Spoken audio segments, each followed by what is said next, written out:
Well, thank you all for coming. Welcome to Truth Seekers. I'm Scott Walton. My brother Jody Bishop and we are the disciples of Yahweh in Christ. The purpose of this meeting is to teach Christians apologetics so that you can share the gospel, whether that's in witness or evangelism encounters or missions, whether that's a brief mission trip or a long-term stay in a country overseas. And we are a new ministry. We do ask for your support. Please pray for us and visit our YouTube channel. And we now have a Facebook page. I'll give you the details of that in the description box here in YouTube and at the end, near the end of this video. And now today we have a very special guest speaker. I'm very excited because we're finally going to have some questions answered. But here to give a serious introduction to our guest is Brother Jody. Well, thank you. We've got a very great man of God, a very great legend. I mean, he was actually our first person from India. I mean, he was actually born in India, so that's really cool there. I really love that. He was born from, missionary parents in India, and I think his grandparents were missionaries. He's got a program on YouTube. Pfander Films. Pfander Films. PF, yeah, not Pathfinders. I'm not sure who they are. Oh, okay. Sorry about that. But we really appreciate his ministry. He's also a great teacher. He actually came to England to speak on Speaker's Corner. I would love to join him there one day on Speaker's Corner if he goes back. And then he came to America. So we're glad to have Brother Jay. He's a great man of God. So let me introduce you, Brother Jay Smith. Hello, Jody. Nice to be here. Listen, it's great to meet you guys. Finally, to hear and actually participate on your program. Thanks for inviting me. And of course, the topic we're going to talk about today is not only controversial, it's confrontational. And that's what I do. I'm a polemicist, which means I go the opposite direction as an apologist, though I use both. I do apologetics and polemics. And I understand you would like to also get in and start using polemics. Yes, I want to learn that and learn how to witness to Muslims more effectively. All right. And just tell us, you said Muhammad didn't exist, so let's have the evidence. Okay. This is, you've asked me to talk about this subject, and this is the subject that's probably close to my heart. I really started engaging in this question back in 1994. Let's even back up further. In 1994, I was taking a course at the University of London at the School of Oriental and African Studies, and I was studying under Dr. Gerald Hunting, just a course that he was teaching on the origins of Islam. At that time, I had already had a master's degree in Islamics. I had another master's degree in apologetics. So I thought I knew everything I was going to find out about Islam until I took this course. And I'd never heard some of the things coming out of Dr. Gerald Hunting's mouth.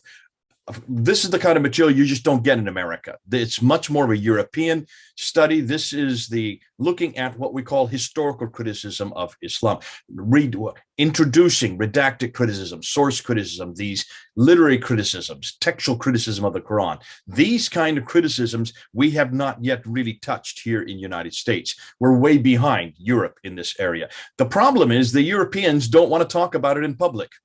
They want to keep it undercover. They want to keep it below the radar. Even as I was taking this class from Dr. Gerald Hunting, I would take what he was saying in class down to Speaker's Corner, which is a world famous, I don't know if you've ever been to London. If you ever are, go there on a Sunday. It only exists on Sunday, but it's the one place on earth where you can say anything you want. It's the bastion of freedom of speech. And I was down there for 25 years, every Sunday, over 1,000 Sundays that I was there getting up on a ladder. And I would introduce this new material that he was teaching in his course. I remember him taking me into his office, and he was furious when he heard what I was doing, absolutely livid. He says, do not ever use this in public. And that's the problem right there, Jody. That's the problem right there. And Scott, they don't want anybody to hear this. They don't want it to get out, and they don't want their name attached with it because of this fear. There is such a fear of repercussions, such a fear of what Muslims may do to them or what might happen to their career. And I remember turning to him and I said, listen, I'm field testing this for you. I'm actually taking it into the public sphere, getting it out where people can hear it and getting their reactions. They're not going to attack you. They're going to attack me, and they are attacking me. And I got beat up. I got my glasses broken. You can see where they try to open up my throat here. They did not like this material. And I realized at that point that this was really the Achilles heel of Islam right here. This is it. This is what's going to break Islam. And it's fascinating because the questions I was asking were the exact same questions that were asked of Christianity back in the 1800s and in the 1900s. This, did Jesus exist? Did he live in a place called Palestine? Do we know what he said and did? Do we know whether that is true? Can we trust the gospel accounts? Can we trust the New Testament? Can we trust Matthew, Mark, Luke, and John? Who's Paul? These are the kind of questions that were asked of Christianity. There was a huge furore back in the early 1900s concerning this kind of material. And I was sitting and saying, hold on a minute. We've gone through this as Christians, and we've answered every one of those questions. That's why today we stand on the back of those who've gone ahead of us and responded to this kind of attack against our Bible, against our Lord Jesus Christ, against his historicity, you name it, we've done it. And that's why we're taking the same questions and asking them of Islam. What kind of questions? Well, let's start and let's take a look. Here's the first question. And this is the one that I remember taking back in 1994, 1995. So we're talking about 26, 27 years ago that I first started asking these questions in public to Muslims. And they were dumbfounded. They had no response. The first question, what do you know about your prophet Muhammad? Now, let me ask you, Jody and Scott, tell me, what do you know about Muhammad? Just tell me. You probably don't know an awful lot, but just tell me what you think you know. Oh, I don't know a lot. I know what the Muslims claim that he was born, but I don't see no. Okay, born in 570, Died in died 570, died in 632. What else do you know? Where did he live? He lived in Mecca. He was born there. Okay, He had so a father named first 40 Abdullah and a years- mother. First 40 years in Mecca, then he moved to Medina in 622. What else? Yeah, he had a father named Abdullah and a mother named Amina. He was a caravan trader. He had a wife named Khadija. One wife, that's the first one, yeah. He claimed to see an angel in a cave, and he became a prophet and spoke the And Quran. received what? What did he receive? He received the Quran, a recitation from God. So that was his mission. That was his primary mission, to receive a book called the Quran, to live in a place called Mecca, to start a religion called Islam, to be himself a Muslim. And all of this within a 22-year period from 610 to 632. Am I correct? That's what they say. Okay, and you believe that, right, Scott? I did until I started to watch a lot of Jay Smith videos. Okay, why is it that you believe that? And why is it, Jody, that you believe that? Well, that's what all my Muslim friends used to tell me. And so I never questioned whether, until I met you or seen your videos, I always assumed that Muhammad existed. Maybe he was a false prophet like Joseph Smith, or false prophet like, a lot of other false prophets we got. But, I believe that Joseph Smith or Charles Taze Russell existed. But with the evidence, it's looking very bad whether Muhammad actually existed or not. Okay, and the first question you should ask is, why is it? It's not just Muslims that are telling you this. It's every Western scholar that tells you this. Yes. It's every course you take. It's every discussion you get in. Everybody only has one narrative, and that is that Muhammad existed, lived in, as you just said, in Mecca from 570 to 622, and then moved to Medina, and then died in 632, received the Quran between 610 and 632, and created the religion we have today called Islam. Now, some Muslims may dispute whether he created it or not. That many would say Abraham was a Muslim, Jesus was a Muslim, all the rest. Nonetheless, historically speaking, most people would agree with what you have just said and what we have just said. But here's the problem. In order to see whether that is true or not, where did you get that material from? Or not where did you? Where did those who gave it to you, where did they go to find out about this man named Muhammad, about this place called Mecca, about these people called Muslims, and the book called the Quran? Where did they go to get that? We go to the imam or the mosque, and then Where did the imam go to? I'm going to keep backing you up. the scholars. Where did the scholars go to? The hadith. They go To the the hadith. hadith. Okay. They went Traditions. to the Sirah, which is the biography, right? That's Muhammad's life. Am I correct?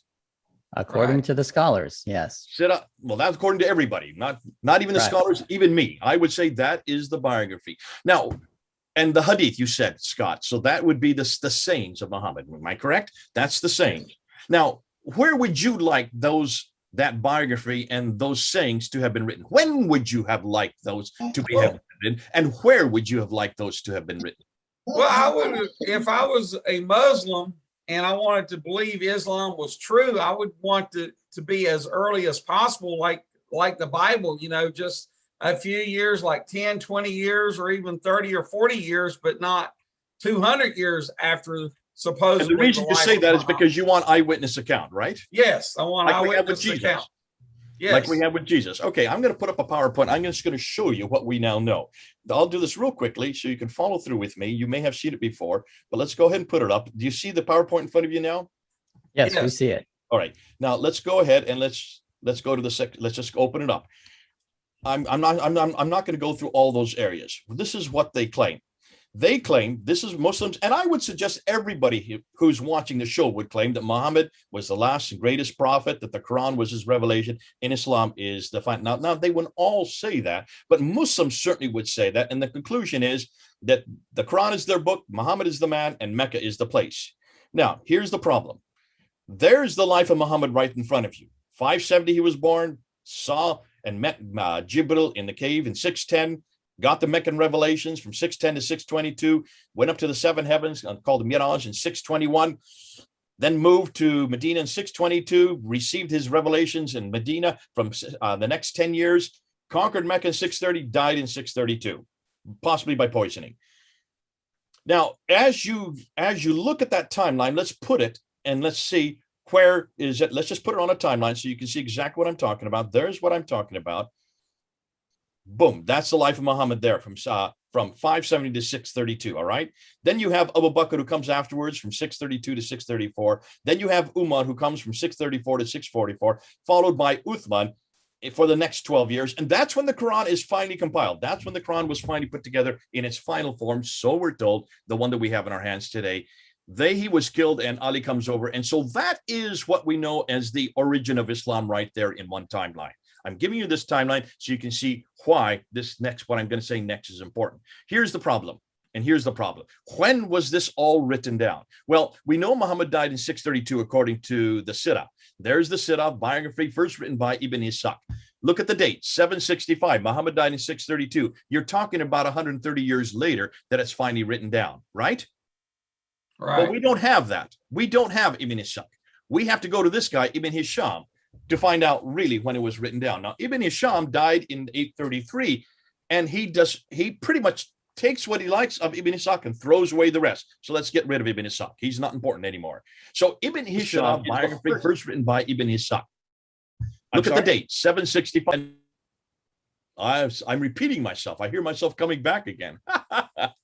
So Ibn Hisham, 833.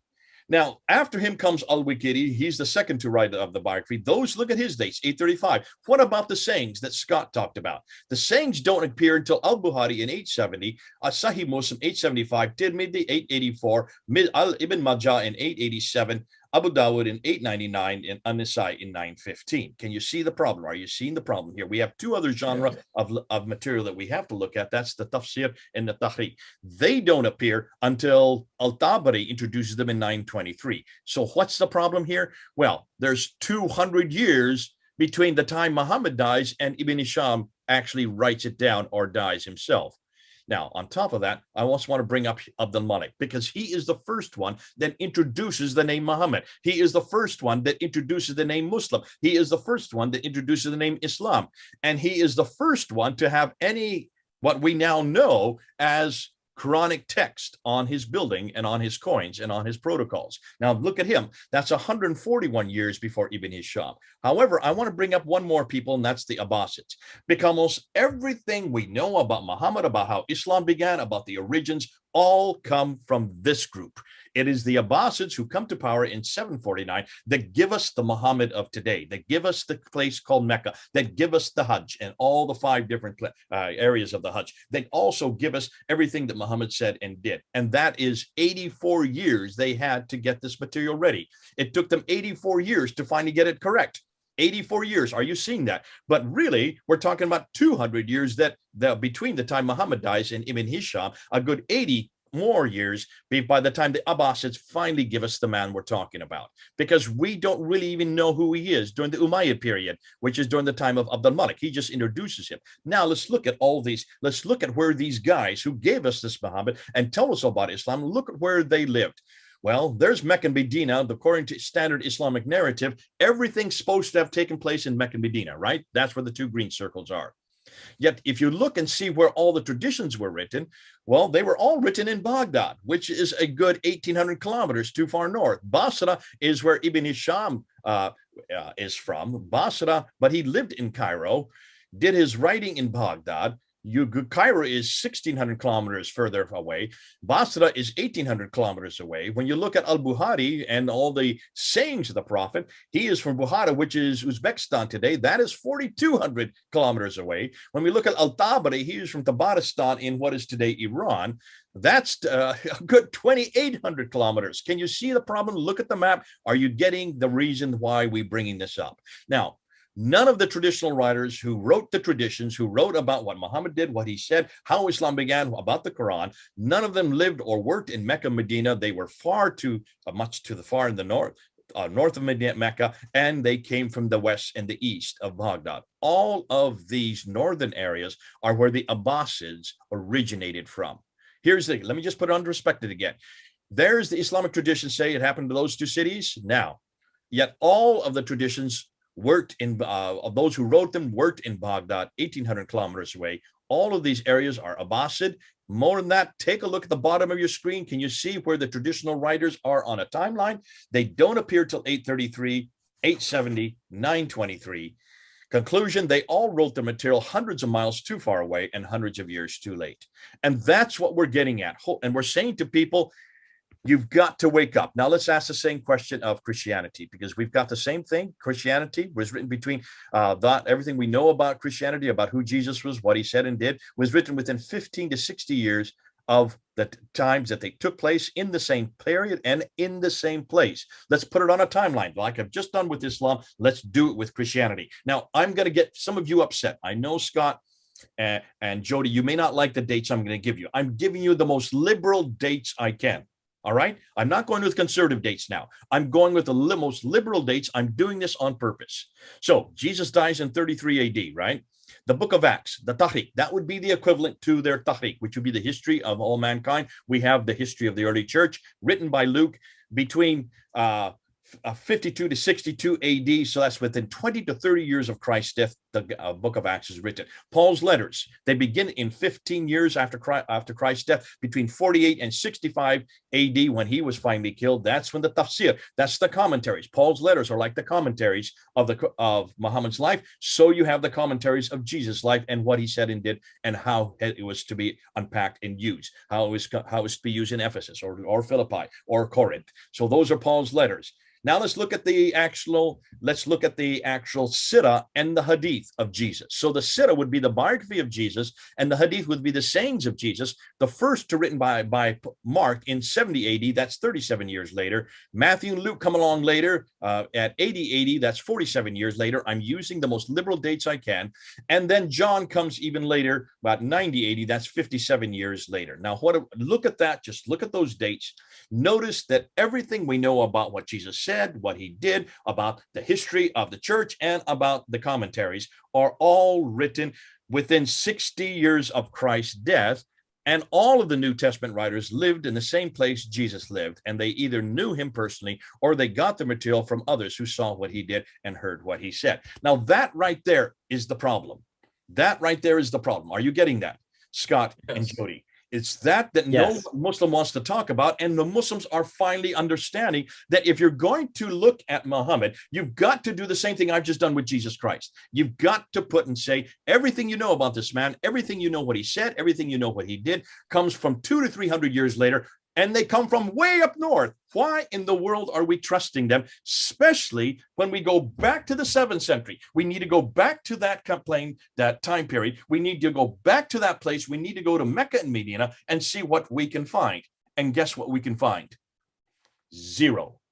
There is nothing about Muhammad in the 7th century that we can see until 692. I lie, 691. Let's put it a year earlier. There is nothing, no reference to Mecca at all until 741. That's the mid-8th century. We can't find any of these Qurans that these Muslims are talking about, these Qurans that were written first by Abu Bakr in 632, the Quran that was finally written by Uthman in 652, sent to 5 different cities. We've gone to those 5 cities. 2 of those cities didn't even exist in 652. Mecca and Basra were never there. Kufa could have been there, although it was called Hira at that time and it wasn't Muslim. So can you see the problems here? All these enormous difficulties. So we're looking for these Qurans and we can only find fragments, and even the 63 fragments that the Muslims have come up with from 621. That means prior to 621, 34 of them, no one's done any study on. They're just pulling them out of thin air. 20 of them come after, 10 of them come after 621, and the others that are left over, the other 30, the other 20, we have no idea. There's so much speculation that no one can come to any agreement. So can you see that is desperation? That is desperation that claims the Muslims have been claiming for 1,300 years. You notice I'm not saying 1,400.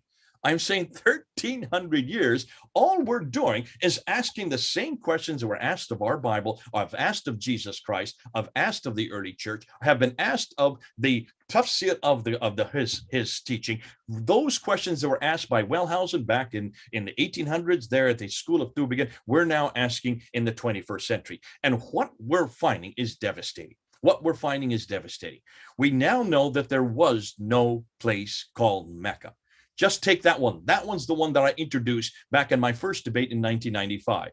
1995, I was debating Dr. Jamal Badawi at Cambridge University. My first debate I've ever done. I was never trained to be a debater. And I gave 10 historical questions. Every one of those 10 questions I got from Dr. Patricia Kroner at Cambridge University. She was the one that introduced me to this material. I was in her office the week before, and she went right through and listed what I should say, what I shouldn't say, how better to say it, or what things I could actually support. And I took those 10 questions and I asked him there at Trinity College on, I think it was in either September or August 1995. So we're talking about 26 years ago. The major question I asked him is this: where's Mecca? Why is it none of the Qiblas are facing Mecca? Now, see, this is before Dan Gibson even came out with his book. I knew this before Dan Gibson did. And I didn't know it before him. Sorry, that's not quite true. He knew it before I did, but he hadn't gone public with it yet. We knew this because Patricia Kroner had asked this. She asked this way back in 1977, before Dan Gibson even got into this area. She said, why is it that none of the earliest Qiblas, that means the direction of prayer on any of the mosques, which should all be facing Mecca, none of them are facing Mecca? Now, she didn't know where they were facing. She thought that they were facing Jerusalem, as most of us did, as I did at that time. I thought they were all facing Jerusalem because I hadn't heard about Dan Gibson yet. Dan Gibson was the one that corrected us that, but he didn't get his book written until 2011. And he finally didn't get this book here written until 2017. And this has blown it out of the water. This book has blown it out of the water. Every one of you needs to get this book, Early Islamic Qiblas, full of pictures and timelines and graphs. It's really colorful. And it just destroys any notion that there was anybody who knew about a place called Mecca. They just did not. And you can see why. Just look on a map. If you look on a map, you will see why. There's nothing there. There was nothing there. The trade route that Montgomery Watt back in the 1900s made famous, suggesting that all the trade went through Mecca, and that was why it got its importance. Dr. Patricia Krohn blew that out of the water in 1987 when the first thing she did is say, look at a map from 7th century. There is no place called Mecca on any of these maps. There is a place called Yathrib, which later became Medina. That's on the map. There's a place called Taif. There's a place called Najran. There's a place called Sana. If you want to go above, there's a place called Khaybar and Tabuk and Gaza. These places are well known. They are on the Western Plateau. Take a look at them. They're up above, and these are oases. But these were not large places. They were just little hamlets, and every one of them only ever traded in leather and milk.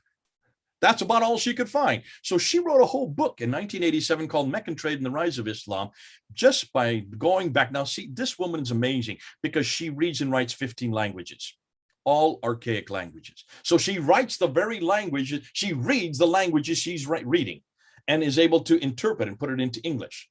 And she went back to all the trading documents. She went from the 2nd, 3rd, 4th, 5th, 6th, 7th, up into the 8th century. She went back to and also discovered where the letters were written from the receipts and looked at the languages and noticed that nowhere on any of the receipts, on any of the trading documents, could she find any reference to a place called Mecca at all. In fact, she found that the trade that was coming over in the east from India all the way over to the Mediterranean world, the trade that was coming across the waters and Arabian Sea, none of it went through Mecca. It went right up the Red Sea. For very good reason. That's what you do. You stay on the water. It's the cheapest way to take any goods. Even today, we still use the water. And so she found out that all the trade went through Agilis, which is today Eritrea. It was all on the west. It was, now she didn't know this. This is something I have just found in just the last 2 months. She didn't go far enough. And back in 1987, she assumed that the trade went up the Red Sea, up to Jeddah and the Yanbu before it went up to Egypt. And I said, take a look at a topography map from space. Look down on the Red Sea. You can see where the channels are. And the channels are not at all on the east, they're over on the west. All the channels go along the western coast of the Red Sea, which is Africa, which is what she found in the trading documents. Remember, she found Agilis? Agilis is in Africa. It's in Eritrea today, which is just north of Ethiopia. And she didn't know this. We found this out. I found that out 2 months ago, that if you look and see where all the trade went, you need to see where the harbors were, where all the boats went to, where they would stop for provisions. There are 5 cities on the West African coast that have been there since the 3rd century BC. 3rd century BC. This is long before Islam even began, and we can't find any coastal town on the Arabian side except for Yanbu. Yanbu was a coastal city that was there for Yathrib, to make sure to get a coastal city to accommodate Yathrib. There was no Jeddah. And this is the mistake I made back in February. I assumed Jeddah was an old city. I assumed Jeddah was created to accommodate Mecca, and that it was created in 2nd century BC. Little did I know that the sources I was getting off of Wikipedia were Muslim sources from 1500 AD. I should have never trusted them. And so I went back to my own professor, Dr. Gerald Hawting, who has written the book on Jeddah. He has the historical reference to Jeddah. And had I only read his book first, he was my professor, I would have found out that actually Dr. Gerald Hawting says Jeddah did not exist until the 8th century. Jeddah was created to accommodate Mecca. If Mecca did not exist till the 8th century AD, remember, that's over 100 years after Muhammad even died. Then how can you have Muhammad in Mecca?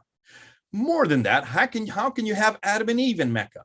Because that's where Adam and Eve are sent to in chapter 7, verse 24 of the Quran. How can you have Abraham in Mecca? Look at chapter 21 of the Quran in verse 51 to 71. Abraham's in there. He's there going into the Kaaba, destroying all the idols, thrown into a fiery pit the next day. How can he be down that far south? There are no Jews in that far south at all in the 7th century, and certainly not in 1900 BC. In fact, there was nobody there in 1900 BC. Look at all the maps. Look at Ptolemy's maps. Look and see what he said. Ptolemy talks about a place called Makaraba, and all the Muslims have said, this must be Mecca, until Dan Gibson showed where Makaraba is today. It's just north of Yemen. It's in northern Yemen, and it's no longer called Makaraba, and it's nothing more than a little hamlet, and it's nowhere near any place that has a mosque or that has a sanctuary. hundreds of miles away and way down to the south. Because see, all the civilizations in Arabia were either in the south, what's called the Hadramat, today it's Yemen and Oman, or in the north, which is called Jordan and Syria and in Iraq today, but it was called Arabia Petraea, but during the time of the Romans. Nothing in the middle. This was called Arabia Deserta. Why do you think it was called Deserta? Because it's a desert.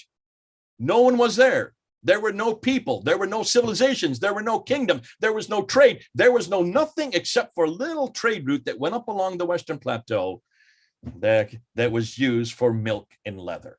Can you then see why the questions we're asking are destroying Mecca? Because if Mecca isn't there, then what are you going to do with Muhammad? What are you going to do with Muhammad? Scott, how would you answer that? You can't have a guy born in Mecca if there's no Mecca at the time you're born. You can't have, if you not have Mecca. And then the next thing is, what about Muhammad then? What do we know about Muhammad? Whoa, whoa, whoa, whoa. Now, this is just almost every day now. I've just put up a video a day ago, just a video on Pfander Films. Already 21,000 people have watched it in just one day. Why are so many people breaking all my records? I've never had this many people watch one film, one video, 16 minutes long in just a 24-hour period. Why? What's going on here? Look and see what we're finding. And what we're finding is what Luxembourg found. This guy found. We're looking at the Quran. We're looking at this book, Luxembourg, and also this book here. These two books. Can you get closer, Joe, the book, so I can see? Syro-Aramaic. Okay, thank you. It's called the Syro-Aramaic Reader of the Quran by Christoph Luxembourg. This one is called, oh boy, it's not very good. The Hidden Origins of Islam. The Hidden Origins of Islam. It's very hard. I can see the light's not very good here. And that's edited by Karl-Heinz Oleg and Gerd Twin. But it's Volker Pop it's an edit of many different people who have written there. Volker Pop is the one you need to read, and also Karl-Heinz Oleg. And what they're saying is this. When you look at the Quran, there's a number of problems. First and foremost, the Arabic in the Quran is the wrong Arabic for Mecca and Medina. Because the Arabic that was used in Mecca and Medina in the 7th century, if there was a Mecca, we know there wasn't, but there was a Yathrib, let's say with Yathrib. Then the Arabic that was used there was Sabaic Arabic.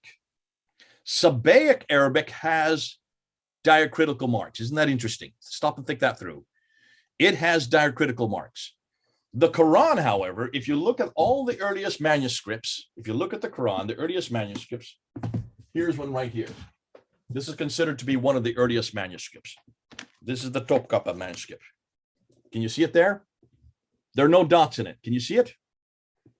This is the Topkapi manuscript. Yeah. It's so much different than the Quran now. This is the Topkapi manuscript, which is one of the 6 major manuscripts. By the way, you can't buy this anymore. This is over 400 pounds when I bought it. This manuscript is from the mid-8th century. It's about 749 that is now being dated. It has no dots above and below it. I lied. There are some dots in red. Let me see if I can give you an example. There, you can see some dots. But these were added at a later date. There's a dot there. There's a dot there. There's a dot. You can see they're in a completely different color, proving that they were added at a later date.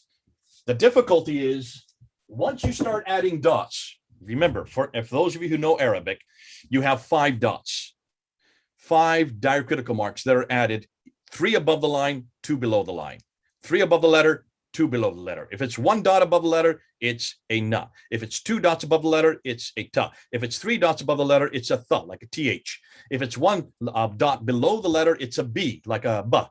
And if it's 2 dots, it's a ya. So it could be na, ta, tha, ba, ya. 5 different letters. But those dots didn't exist in the 7th century in the Quran. Therefore, but dots did exist in Sabaic Arabic.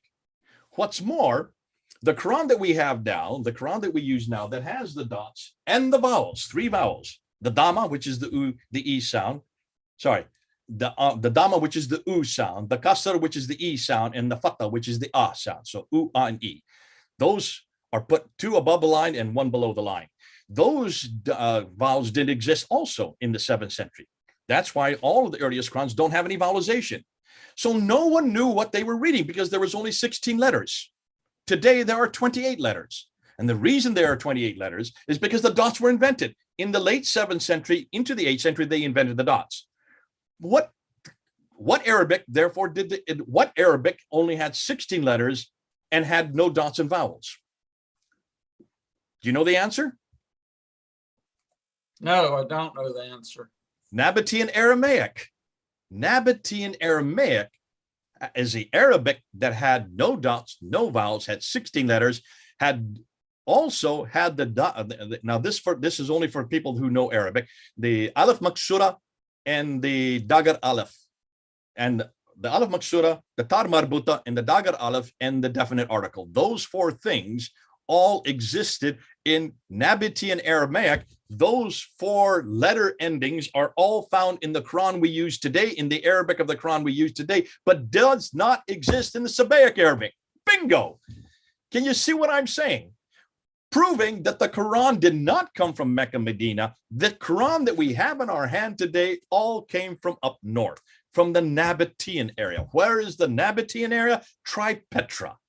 Lo and behold, from the same area Dan Gibson has found all the mosques facing, the city of Petra is exactly the same Arabic that we find in the Quran, but that's 600 miles further north. Oh, they get into so much more than that. Then you have this guy come along, Christoph Luxemburg, and he shows that almost all of the Quran, the Arabic in the Quran, or not the Arabic, the writings in the Quran were first written in Syro-Aramaic, which comes from Syria. Syriac is another name, what we call Syriac today. It's that Syriac that the Christians used at that time. All the Christians in Damascus, all the Christians coming down to what is today Petra, they would have used a secondary form called Nabatean Aramaic, and Syriac Aramaic are both similar types of Syriac. And it's the Christians who wrote them, who then had them written all. The Arabs then took them and put them into what is today called the Quran. But as they put them into the Quran, they started changing it because of the fact that the dots and the vowels started to be invented. So by the time of the 8th century comes around, when they're incorporating all these stories of Jesus, all these stories of the prophets, and you see the prophets all the way through the Quran. There's 24 of these prophets in the Quran. These stories are all borrowed out of Syriac writings and Jewish apocryphal writings. You put the 2 together and you get the Quran. When you look at the Quran and you go back to the Syriac, suddenly you realize that most of the references to the praised one, in fact, almost every reference to the praised one is Jesus Christ. Now, who is the praised one in the Quran today? Muhammad. His name, Muhammad, means the praised one. It is not a name. It's a title. It's a title, the praised one. It's what all the people call themselves. All the prophets refer to them, but especially the Christians refer to this character, the praised one, as Jesus Christ. And it is Jesus Christ who gets into the Quran as Muhammad, who then is made a man called the Prophet Muhammad by the Abbasids. It's the Abbasids then give us the Muhammad, the man. It is the Abbasids who then give us the man who lives in Medina. And then, in Mecca, and then moves to Medina. It's the Abbasids who give us the backstory, who give us the sayings, who give us the biography. It's the Abbasids who took them 200 years to finally get it out. Remember, even they admit that when Al-Bukhari is supposed to write the sayings of Muhammad, he is given 600,000 of these stories about this man, Muhammad, and he whittles them down, and throws them out, throws out, and only retains 7,397, which means he only retains 2% and throws out 98%. Does that not tell you that there is a censorship, the standardization going on by the Abbasids? The Abbasids created the Muhammad we have today. The Abbasids had to find a place for their sanctuary. They could not use Petra. Remember, Petra was the Umayyad sanctuary. Well, Petra was where all the Umayyad mosques are facing. Petra was where all the pilgrims went to. Petra had the black stone. And wherever the black stone is, there is God's presence. And when Abdul Zubair rebelled against Abdul Malik there in 687 and destroyed Petra and grabbed the black stone and ran down to the south, where do you think he ran to? Well, he ran to where his birthplace was, where he came from. which looks like it was Mecca, that region called Mecca. But he needed to have allies, and that's why he asked the Abbasids, who were more than willing to be his ally, because they absolutely hated the Umayyads, because the Umayyads were the Arabs who were the ones that destroyed them, and that's why they, living up in Ctesiphon, which then later became Baghdad, they then finally took control, wrested control from the Umayyads. By that time, they now had Zubair, they had the Black Stone, they had now Mecca. So they recreated Mecca like they had in Petra. Everything you see in Petra is now in Mecca, but a smaller facsimile form. Can you see what I'm saying here? We pretty much can now find how Islam began. We can see where it went. We can see that Islam came out of a Christian heresy. It was a Monophysite attack against the Monophysites. It was Abdul Malik who starts this creation of attack against Jesus, and that's what he does by building the Dome of the Rock. The Dome of the Rock sits right there in Jerusalem. Of all things, why does he build such a large building in Jerusalem when he's not from Jerusalem? He's from Damascus. And if he is a Muslim, why doesn't he build it down in Mecca? Well, because Mecca didn't exist that early. There was no Mecca, and his sanctuary did not exist. Sorry, his sanctuary was in Petra. So why didn't he build it in Petra? Look and see why the Dome of the Rock was built. And all you need to do is look at the structure. It's a Byzantine structure. Look and see where it's placed. It's placed above the Temple Mount, where the Temple of David used to be. It's also placed above the Church of the Sepulchre, looking down on the Church of the Sepulchre. And what was the Church of the Sepulchre? What is it still today? It's the bastion, it's the seat of where all the pilgrims, the Christian Byzantine pilgrims, came to for pilgrimage. Therefore, it's a one-upmanship looking down onto the Church of the Sepulchre, saying, we are the new man on the block. We are the new power. And what does he do? Look at the inscriptions all the way along the inner ambulatories. Take a look at those inscriptions, and they are all attacking our Lord Jesus Christ. They're attacking his divinity, attacking the Trinity, attacking his sonship, and saying that we are now going to take and destroy the associates. Who are the associators? That's us.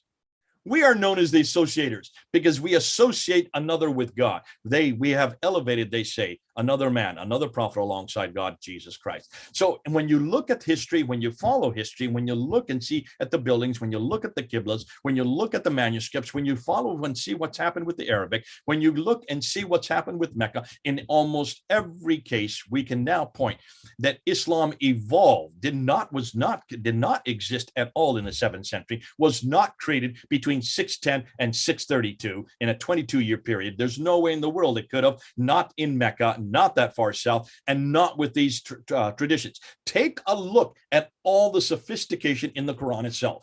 Look at the laws and rules and regulations. These come from an urban environment. They do not come from a nomadic environment. Mecca or Medina were not urban. They were desert. There was nothing there. How could you have created a book like this that early? Obviously, it comes from much further north. And as we now know, it looks like the Quran was probably written in Kufa. Why do I know that? Take a look at these. Do you see what I have here? Every one of these is a Quran. 9 of them. Not one of them is the same. These are known as the Qira'at Qurans. These are the way you memorize the Quran. You memorize it 30 different ways. Today, 30 different ways. I only have 9 of 30 that exist. And yet, if you look at the 30, 12 of them come from one city, Kufa, the city of Kufa. Now, Muslims will say these are nothing more than dialects. No, they're not. How can you have 12 dialects in one town that was not more than 20,000 people? Dialects take years to form. They take hundreds of years to form. You cannot have 12 different dialects in a little town of 20,000 people that were created in a year, in only 20 years. Can you see the problem? Actually, let's put it more, 50 years. These have nothing to do with dialects. When you look at them, you can see these are completely different words. These have completely different meanings. How many? We have counted 93,000 differences just between these two right here, the two most popular Qira'ats in the world today. This one, let me just put them right side up. This one is the most popular. Let's get it so you can see it. This one is the most popular today. It is the Hafs Quran. This is the second most popular today. It is the Warsh Quran. Neither of these two Qurans are from Mecca and Medina. Neither of these two Qurans are even from Arabia. This one is from Iraq. This one is from Egypt. This one was written in 796. When did Muhammad die? 632. This has nothing to do with Muhammad. This one was written in 812. When did Muhammad die? 632. This has nothing to do with Muhammad. Yet these are the two most popular Qurans today. If you just compare these two Qurans, there are 5,000 different words, different meanings, different doctrines, different practices, different beliefs. Can you see how damaging this is? Can you see why that interview by Yasser Qadi and Muhammad Hijab just over a year ago did so much damage to the Quran? Because Yasser Qadi, the world leading authority on the Quran, could not answer that question. Which of these Qurans is the one that's in heaven? Which is the one that was revealed to Muhammad? Which is the one that was there written by Uthman?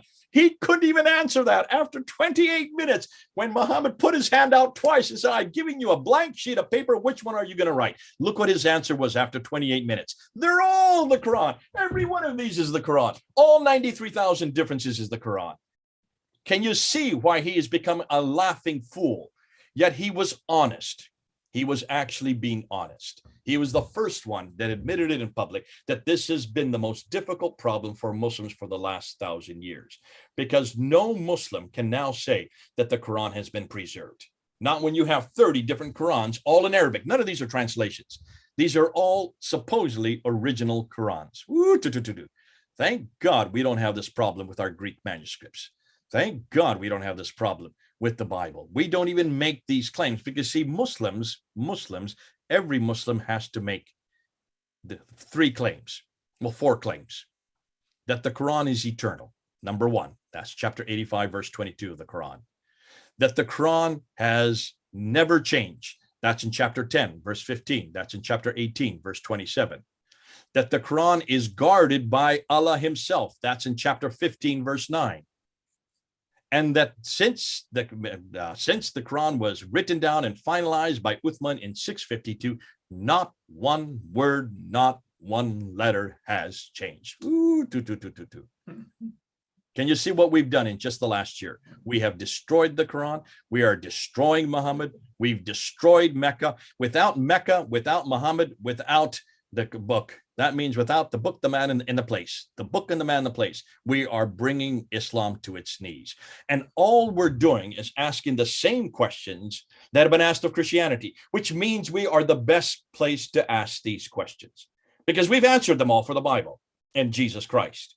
Therefore, we know the power of historical criticism, of redacted criticism, of source criticism. We know the power of textual criticism, of lower and higher literary criticisms. We are not the ones that invented those criticisms, but we are the ones that matured them on the Bible. The Bible has gone through every one of those criticisms. This book has broken every one of those criticisms. It is the only one that has been asked them. It is the only one that has not been found wanting. It is the only one that has answered every question. Thank God for the Bible. And thank God I don't have to defend this book. Thank God I don't have to defend the man behind this book, nor the place behind this book. Thank God I want to see this book come crashing down because, folks, we need to bring him home. We need to bring him home. Now, I'm sure you have lots of questions. Throw them at me. I'll try to answer them as best I can. Well, okay. Thank you, Jay. I just want to say that I'm thankful to everyone for being respectful in the Zoom meeting. I'm going to ask that you please raise your hand if you want to ask a question live, and I will call on you. Or if you want to put your question in the Zoom chat or in the YouTube chat, depending on where you're at, I'll read it out. This is a moderated meeting. It's not a free-for-all. So please look for that raise hand button on my screen. It's on a reactions menu. It may be somewhere else for you. And if you have a question that you want to ask live, do that. But let me start with a question. Jay, I want to focus back in on the person of Muhammad. You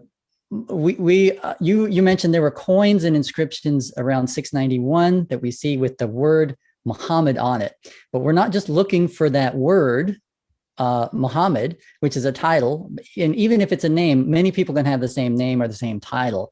We're looking for a particular Muhammad with, these parents, Abdullah and Amina, who was a caravan trader, who had this wife, Khadija. This particular man, when do we get his history first appearing? 833. 833. We have nothing before 833 on just what you've said, because 200 years later, those all appear suddenly out of thin air from Ibn Hisham. Now stop and think that through, Scott. That's 200 years. What happened in the intervening 200 years? Why is it we didn't know about Amina? Why is it we didn't hear about Abdullah? Why is it we didn't hear about Abu Bakr, Umar, Uthman, or Ali before this? Why is it we can't find any reference to these people that surround his life prior to 833? Yeah, that was going to be my next question. Muhammad had these companions, the Sahaba. I can never find an exact number. Some say 100, some 150. Why didn't any of the Sahaba write anything down? Muhammad had 11 to 13 wives. Why didn't the wives write anything down? Muhammad had this tribe, the Ansari, a big group of people. Why didn't the Ansari write anything down? What about surely his enemies were upset with this person, Muhammad. Why didn't they tell us, I'm upset with this person, Muhammad, and all that he's doing? He was this great conqueror. Where is the written documentary history of this? Is there anything? What about all these inscriptions in the desert that I've heard about in the Arabian Peninsula? Do we have anything with this particular Muhammad, not, the name and the Scott, title? you're asking about 3 or 4 questions, so let me try to wrap them all up in one answer. Sure. The answer, very simple, is, and what Muslims will say, how they'll respond to this, is that people could not read and write that early. They had to memorize. They memorized everything. They didn't need to write it down. Memory was much better. They say even today, the entire Quran can be memorized by millions of people all over the world. Even young children can memorize it. That's why we as Arabs, we memorize better than you Americans. That's what they always respond. Now, here's the problem with that. If memory is that good, why then did Abu Bakr, according to their traditions, have to write it down immediately after the Battle of Yamama, when 70 of theirs, according to their traditions, I'm going to keep on saying, according to their traditions, died in the Battle of Yamama? If 70 caused such a crisis, then of course you need to ask yourself, why didn't it get written down? Very simply, because if you die and you memorize it, your memory goes with you in your death. So that's the first problem. Secondly, are you telling me that from all the way from Tripoli in the west to Afghanistan in the east, no one could read and write?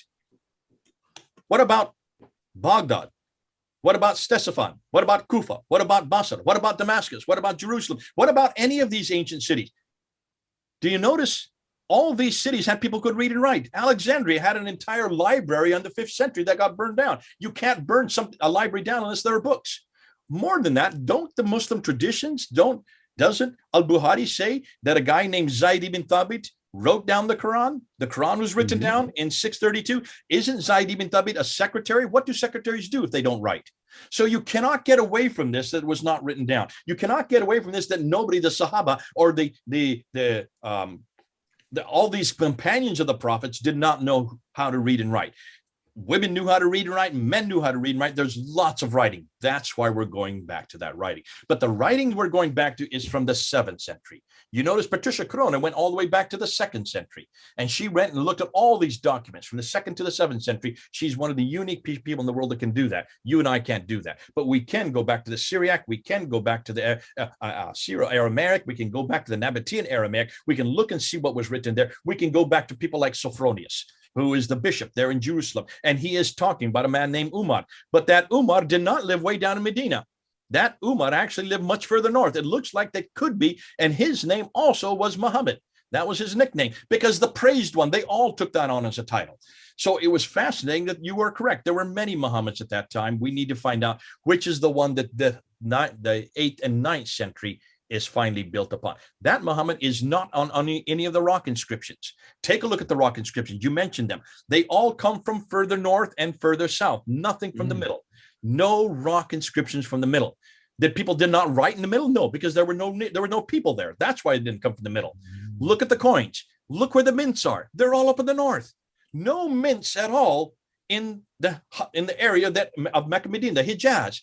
They're all either in the east, over in Iran, what is Iran today, or in the west, what is Israel and Jordan and Syria. and take a look at those coins. See, the beautiful thing about rock inscriptions and coins, Scott, is that both of them do not deteriorate. They don't disintegrate. They are as pristine today as the day they were minted, almost as pristine. And when you look at them, you will notice that all the coins in the West, have crosses on them, that the different leaders have crosses on them. Muawiyah has a cross above his head and he's holding a cross. How can Muawiyah, who comes to power in 661 and rules to 680, for the 20-year period, he's supposed to be the first Umayyad caliph. He's supposed to be a Muslim. He says nothing about Muhammad. He has a cross above and below his head. The coins that he mints in the East all have Zoroastrian fire altars. Nothing about Muhammad, nothing about Islam, nothing about the Quran, nothing about anything that we should know about being Islamic. And that's why we're questioning it. When you look at the artifacts of the 7th century, when you look at the rock inscriptions, Muhammad is introduced in 690. He becomes, the traditions about him start to be introduced on the rock inscriptions in about 620. In about 630, he actually becomes a prophet. That's when he's introduced as a prophet. That is 730, though. That's 100 years after Muhammad died. Did I say 630? I meant 730. 730 on the inscriptions, he starts to take on the form of a prophet, a man. By 740, you then get the 5 pillars introduced. So you're starting to see the religion starting to be introduced. By the time the Abbasids take over in 749 and then destroy everything Umayyad, they then bring everything down further down south, down to the Hijaz. And that's why then Mecca then takes on importance. But that doesn't happen until about 750, because then after 760, and 770, all the other mosques start to face Mecca, but not until the Abbasids force them to do so. And it's not till 800s that finally all the mosques are. I think it's 822 is the last date that we find a mosque that's not facing Mecca. That 822 is about when the biography is then written, because once you have the book and the man in the place, then you need to have a backstory. And once the backstory is written by his biography, that's in 820. Then you get the sayings, that's in 870, and then you get the Tafsir and the Tariq, that's still not till 923. So can you see, this is all evolving and it's all taking place. You asked the question, Scott, why is there nothing there? There was lots there, it was all destroyed. It was all destroyed by the Abbasids. So we have nothing from the Umayyads, except these inscriptions, which they couldn't destroy, except the coins, which they couldn't destroy, except the mosques, which they couldn't destroy. That's the beauty of it. And it's if we aren't going to cry out, the rocks are going to cry out for us. Haven't I heard that before?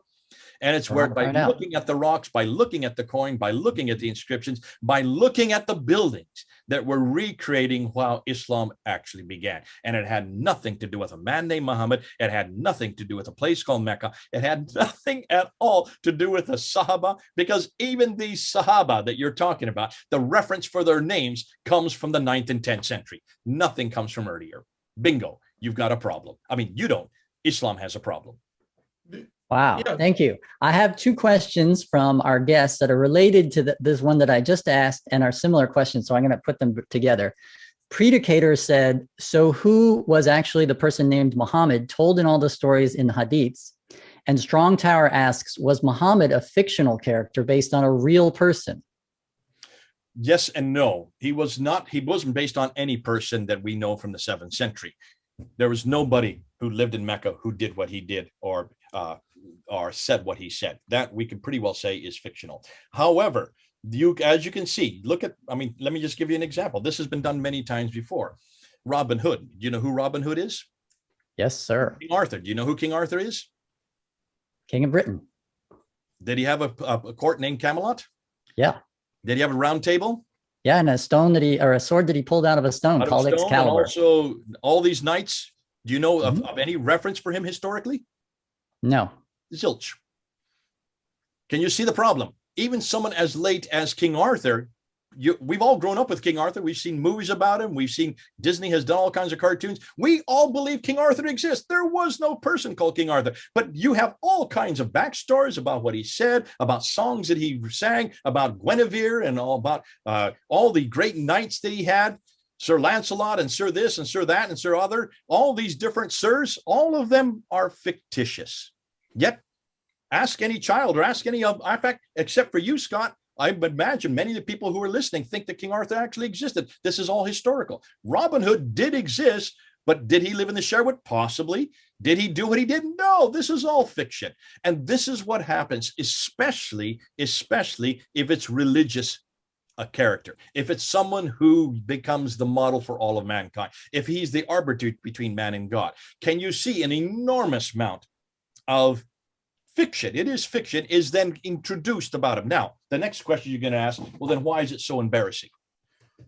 It's not embarrassing to Muslims. It's embarrassing to us because he's nothing like Jesus. And we're looking at all these embarrassing stories in the Hadith, in the Sirah about Muhammad and saying, how could they have written this when they're not thinking? You're not thinking as a Muslim. Because when I ask Muslims this, they say, so what's the problem? Where's your beef? So he went to bed with 30 women in one night. Ooh, the guy was virile. So he married a woman when she was only 7 years old. That's exactly what I would expect a man of 53 to do. Because that's what we must have. A prophet must be able to marry anybody he wants. So he has 12 women at one time. 12 wives at once, though it says in the Quran you can only have 4. He's a prophet. He is elevated way above anybody. They don't see this as a problem. They don't see it. So he was seduced by Satan for the satanic verses. Yes, but then look and see what happened. He was able to conquer that. So he had delirium and he had all these epileptic fits. Yes, but do you see what happened later? Every prophet has crisis, but they come out of the crisis and God helps them and they defeat the crisis. Same with Muhammad. See, these are not embarrassing stories for Muslims.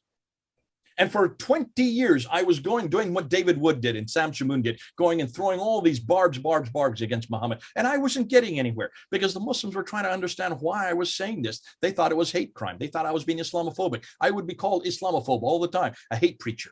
And I was. I mean, it's that close to hate preaching. The problem was they didn't get it because they don't see any of these as problems since every one of them began as problems, but then were reduced to a great story, a great prophetic story, how God came and helped him get over these problems. And that's exactly what a prophet of God would do. And don't we also see that in also all of our biblical prophets? Don't all of our biblical prophets have a crisis? Don't they have a weakness? And then don't they overcome that weakness through God's help? And then because of that, become stronger because of it? Yes. So why don't we be careful about all these barbs we're throwing out against Muhammad? I would rather say, let's forget about all these stories that were created in the 9th and 10th century. Let's go back to the 7th century and let's destroy this man from history, because then they have nothing to fall back on. I want to get rid of the Muhammad that's in the 9th and 10th century just by simply asking questions from the 7th century.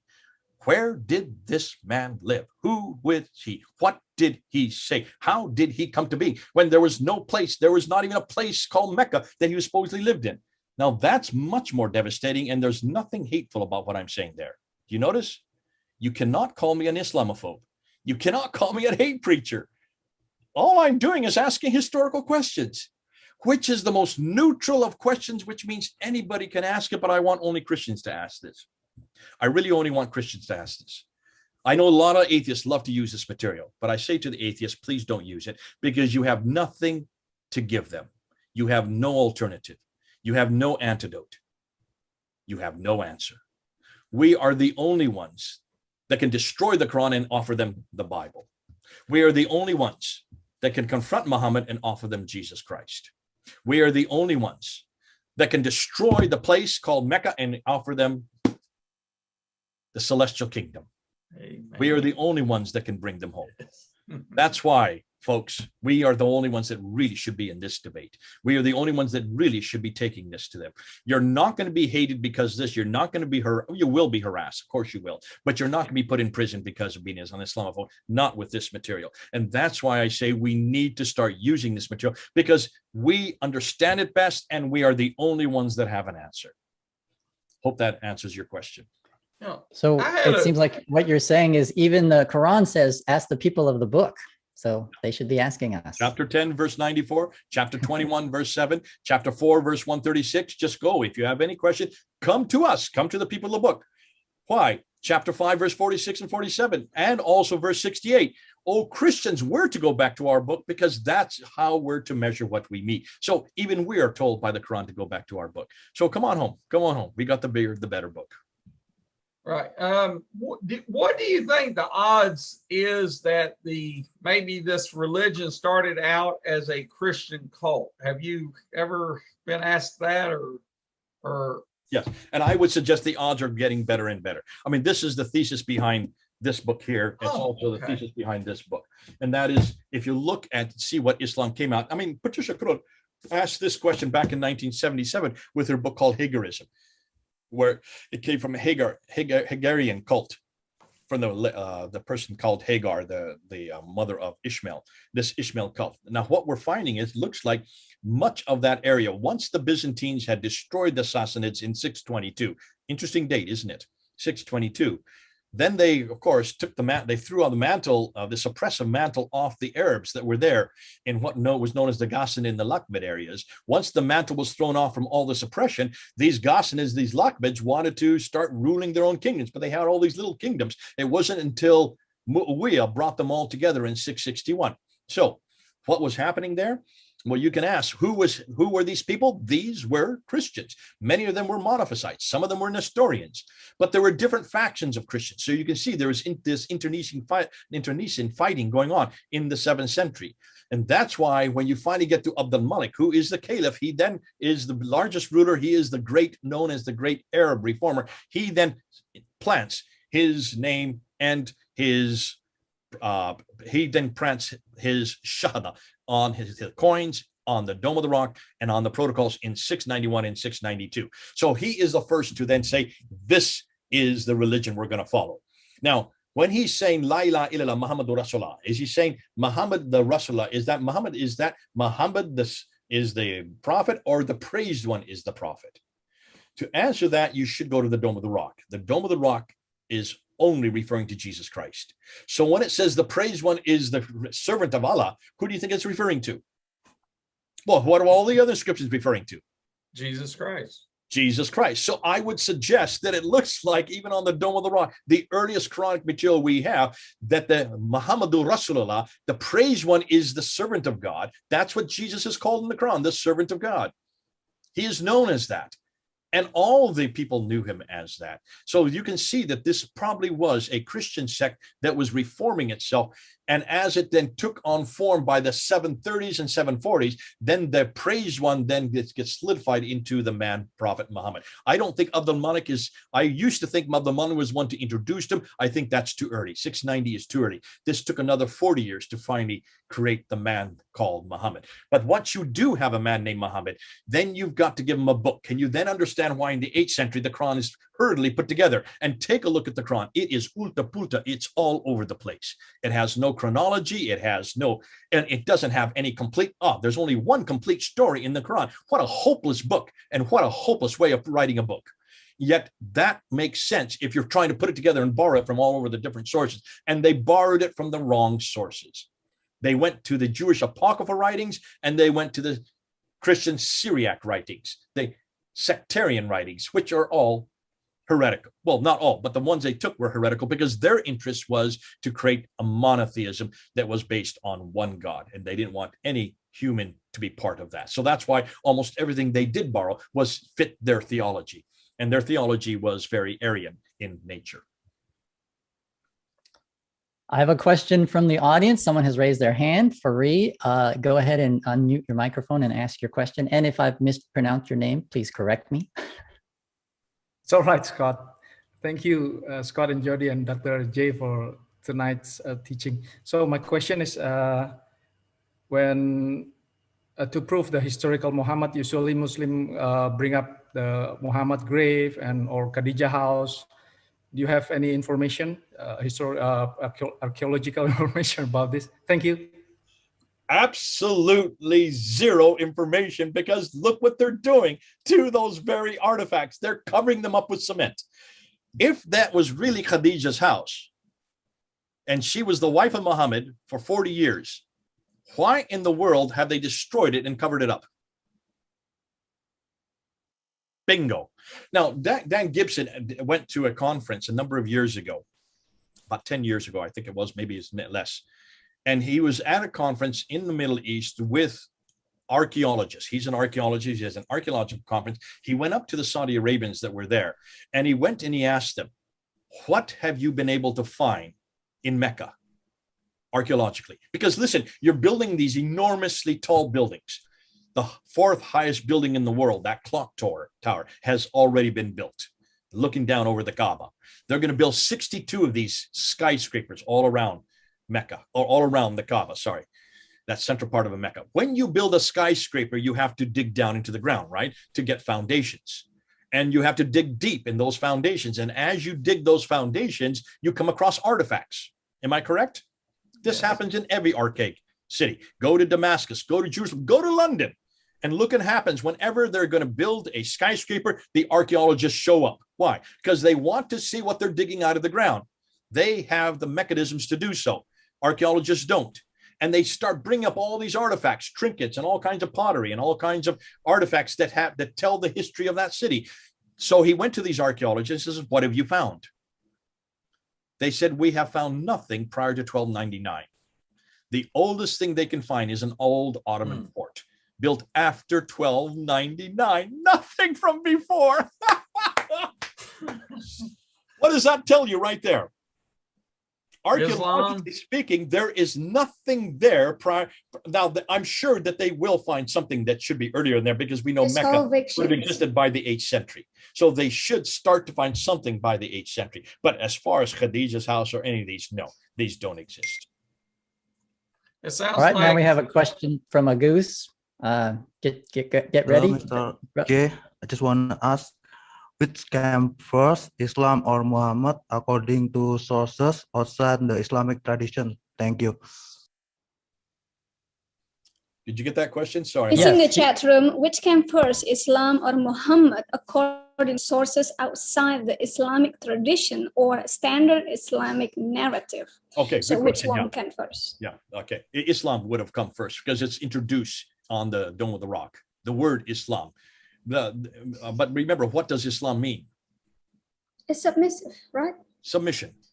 I am in submission. So someone who is a Muslim, you put a mu, it's a person who is in submission. So Muslim, Islam would be someone who submits.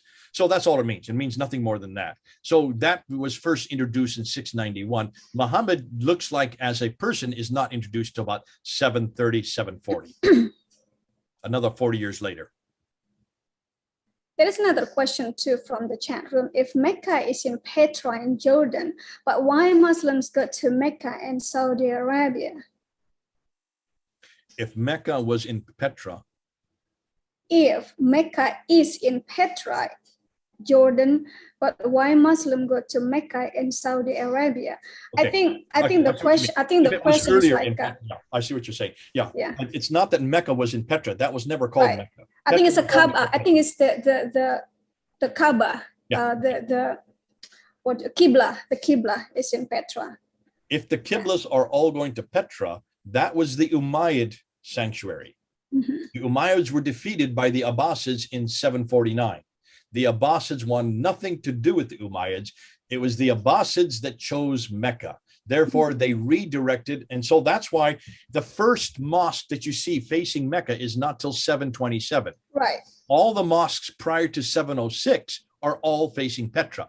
In 727, you get the first mosque facing Mecca, which suggests the Abbasids are now starting to build their mosque. But look and see where that mosque is located. It's located in what is today Pakistan. That's about as far away as you can get, thousands of miles away, that you finally have the first Abbasid influence of a mosque that's facing Mecca. Then you get about another 9 to 10 mosques that start facing Mecca after 727. After 749, when they come to power and defeat the Umayyads, then all the mosques start facing Mecca. But it takes them to about 822 to get all the mosques to face Mecca, because there's still some holdouts. There's still some people who refuse to be under their authority, especially over in North Africa. Now, getting back to his earlier question, what about the Kaaba? Take a look. You will find a Kaaba in Petra. It's actually the right size. If you look at the foundations, and Gibson shows you the Kaaba, if you look at the foundations, they fit exactly the measurements that Al-Zaraqi talks about in the traditions. The Kaaba in Mecca is too small. It's the wrong dimension. So they're trying to replicate the one in Petra. Absolutely. That's exactly what's going on, Lindsay. And on top of that, Lindsay, if you look and see, look at Marwa and Safa, the two mountains that Hagar runs between to find water. Look in Mecca today. There's no mountains there. They're just rocks, 15 feet high. That's not a mountain. I do not call a rock of 15 feet high a mountain. Look in Petra. No, I believe that. No, I remember that story. However, we're going to even change that story next week. Oh. Next week, we have found a new Marwa and Safa. Wait I remember that story because my ustad kept telling me about the that two mountains that Hagar running between Fatma and Marwa, and now I'm out of Islam, come to Christ. I can see all clearly, and folks, I was embarrassed. If I'm a Muslim, I'll be embarrassed too. Lindsay, let me show you what's happened since 1980. Look how odd, how idiotic this gets. You know the Jamarat. The Jamarat is the pillar that they throw stones at, right? When Yes. you had to throw 49 stones or 72 stones. When before 1980, it was always just one Jamarat, right? Yep. If you go to Petra, the Jamarat's there. You can see the base for it, one Jamarat. Mm-hmm. Go to Mecca today. You will see 3 Jamarats. Mm-hmm. What happened to one? Why 3 suddenly? Well, the devil's getting bigger. There you go. And what do they say now? Since 1980, what they're saying is the Jamarat is not a place to throw at the devil. These are the 3 times that the devil came to they make a story. Yeah. Abraham. So these are the 3 tests of the devil by Abraham. That has just been created since 1980. That's in my lifetime, in your lifetime. So even as we speak, they're still creating new traditions. Yeah. Can you then understand, Scott, when you asked how is it that these traditions are of the Ansari, how did they all create them by the 9th century? They're still creating them in the 21st century. The reason they had to build 3 Jamarats is because there's too many people. They could not have everybody throwing stones at one place. So they had to build 3 to accommodate the huge millions of people coming to Mecca. And now they built 3 levels. It's just a matter of time before they'll build a 4th and a 5th. Right. So they're going to have to come up with another new tradition. So it's every time they build something new around Mecca, there's going to be new stories around new story, a new tradition, a new hadith. Exactly. So I would say in Mecca, where the black rock is, the black Kaaba, in that area where you stone the devil, the same place also where Allah lives. So. Well, Allah is always where the black stone is. Now, let me ask you, Lindsay, as a Muslim, can you kiss something or can you revere something, any object? I've never been there, so I don't think so. Just hypothetically, I'm asking, I know you haven't been there, but are you permitted, when you were Muslim, are you permitted to kiss a stone or revere a stone or worship a stone? No, I'm not supposed to, only that one. So why is that stone at the very center of Islam, the most holy place in all the world? What is that stone doing there? Well, to me, I think it's all about economy and politics. Okay, That's but what my theologically, understanding. how can you resolve that theologically? Just to make a story, there's Muhammad was there, and that was the biggest stone that God or Allah ever created. By you saying that, haven't you committed shirk right there? Supposed to. Haven't you committed shirk by even trying to answer that question? And are you not a mushrik now? And if you are a mushrik, then what are you going to do with chapter 9, verse 5 in the Quran, which says, slay the mushrikun wherever ye find them, besiege them, lay in wait with them at every kind of ambush. Can you see you have now fallen into heresy? That's and yet true. Every Muslim wants to kiss that stone. That's true. Every Muslim is participating in shirk. To me, why hasn't anybody mentioned this publicly? We're going to start doing it next week. Actually, we've been on the Indonesian apologetic. We've been mentioned that many, many times. But the problem is they lie. They believe their lie. That's the problem. And it's like Robin Hood believed their lies, right? So my eyes were open now. The more I learn from you, from other brothers, the more my eyes were open. This is ridiculous. Well, that's why we need to make sure that we get this out to the public, and that we need to make sure people like you need to make sure that others hear about it, because the enormous amount of contradiction that Islam is made up of, the enormous amount of lies, and the enormous weakness historically that Islam is dependent on, we need to expose those weaknesses. That's right. I've So, seen Brother that- Jody, Brother Scott, you need to bring more people like Jay Smith. We have. Over We've here. had Robert Spencer. We've had Adam Seeker. We've Yeah, had we have, Usama yeah. Dakdock. Please go to our More. YouTube channel and look for those Yeah, videos that were I watched recorded, that. and we'll have them back. Some of Right. them, whoever Yeah. will come back, we'll have back. Right. We'll Because definitely have. this is the thing I see. This is the thing, and I see in America. Most Americans don't see the dangers of Islam. They see the dangers of they chasing Jehovah Witness and Mormonism or whatever, but they are no threat to American soil. But Islam is the threat on American soil, and we have to come together. We have to expose this. When you see the Muslims surrounding so peaceful, that because they're doing taqiyya. When they're little, they're submissive, but when they get little bigger, they oppress you. So we have to get this for all Americans, especially for the church. The church has to start opening to this knowledge. Don't feel sorry for Islam. Feel sorry for yourself, feel sorry for America. What's happened when America become Indonesia? When you just say, when you talk about Muhammad, you're not gonna go to jail. But sir, when you talk against Muhammad in Indonesia, in Pakistan, you go to jail. My head is halal in Indonesia because I spoke against Muhammad, and they're still chasing me. And she's correct. And that's one of the big problems that we're facing all around the world. There is a fear of saying this in public. And what I'm trying to do, and I think one of the things that we're trying to help people with, this kind of material, Lindsay, you can actually say in public. Now, there are some places in Indonesia you have to be very careful. I would not confront Muhammad in Indonesia, but you can confront the Quran in Indonesia. You can confront the Quran. Stay away from Muhammad for the time being. Confront the Quran. Look at all these the qira'ats. That is. I mean, I go up on my YouTube site, and the one of the biggest countries that's pulling down my videos is Indonesia. Are you in Indonesia now? I'm in Florida right now. You're in Florida, but you're from Indonesia. I'm from Indonesia. Actually, I was a recruiter. I was a jihadist recruiter. Okay. In the past. So you know where you know of what I speak, and that's why that we're trying to get this kind of material out to them. Oh, hold on. We're trying to get this material out as best we can. And so it's so neutral, it's so devastating, and it is so foundational. The other great thing about this kind of material, Lindsay, is that it is so visual.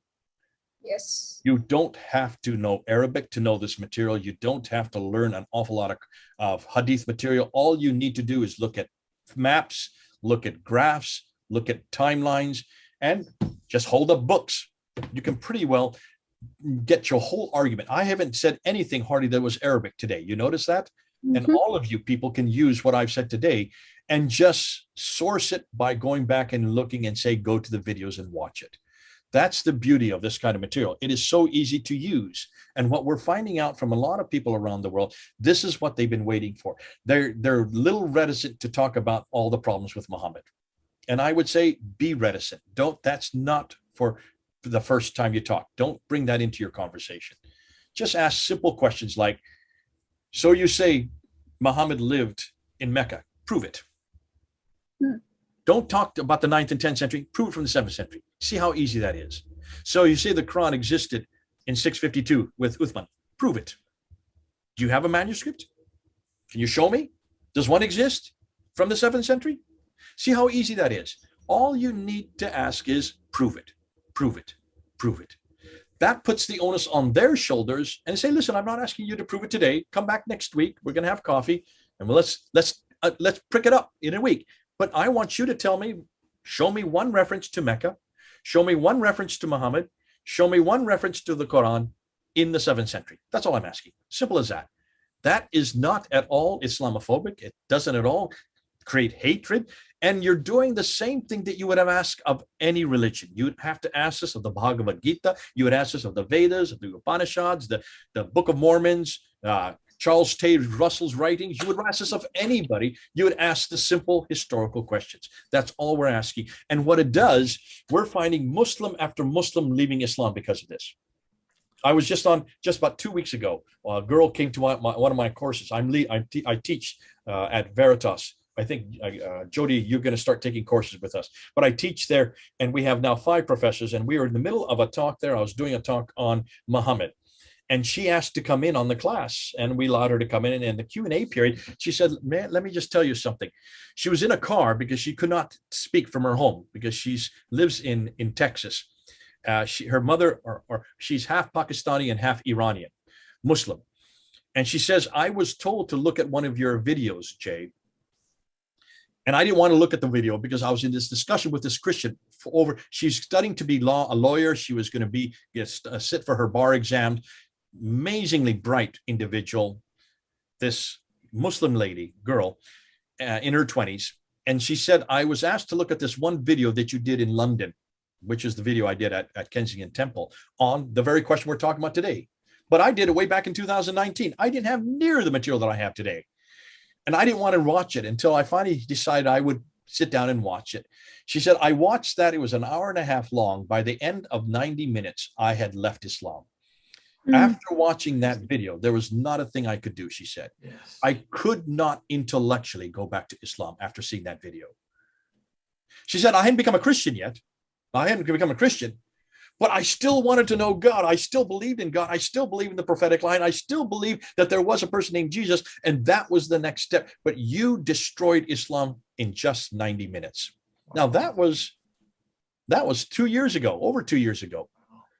And I couldn't believe that something that could be that pivotal that quickly for just one individual of her intellect. But we're getting now reference after reference of people who have left Islam. They're commenting, they're sending it on my comments, and they've all left Islam because of this video or that video or another video that David Wood has done, or I have done, or Sam Shamoon have done, or Hatun Tash has done.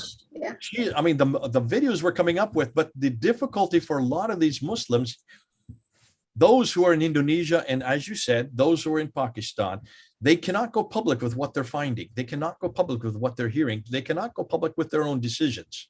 That's true. And that's where they need our help. And that's where when I left Islam, I have to leave Indonesia because back then, around the 90s, it was kind of hot situation when Jakarta was on fire. I mean, the whole Indonesia was on fire due to this Islamic submerge. And I have to leave Indonesia. By the way, Brother Jay, I have a message from WAFM from Brother YP, Chris. When are you going back to Zoom Indonesia to continue your speaking? Oh, so he needs to contact me. I'm waiting for a contact. If he okay, YP, you have to contact Brother Jay. Oh. You know, Chris, right now, Chris is on a mission.